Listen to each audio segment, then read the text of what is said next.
சின்ன ஒரு டிஸ்பென்சரி வச்சிருக்கக்கூடிய டாக்டர்ஸையும் தெரியும். வெறும் கான்ஃபரன்ஸ் கவுன்சிலிங்க்கு 5 நிமிஷத்துக்கு $15 வாங்குற டாக்டரையும் தெரியும்.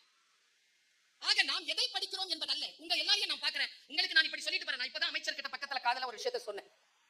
சார், இந்த பிள்ளைங்க எல்லாம் ஜெயிச்ச பிள்ளைங்கல்ல, எல்லாம் 500 above 600க்கு.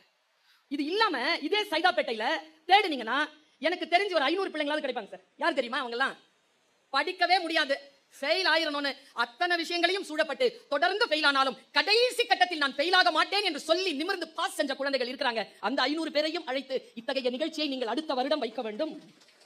அவர்களுக்குமான தானே. எல்லாரும் ஃபர்ஸ்ட் மார்க் வாங்கினா யார் செகண்ட் மார்க் வாங்குறது? இப்ப செகண்ட் மார்க் வாங்குறதுக்கு இடம் கிடையாதா? இப்ப நான்லாம் யாரு? நான்லாம் சுமாரா படிக்கிற பிள்ளை தான். ஆனா ப்ராக்ரஸ் காட்டினேன்.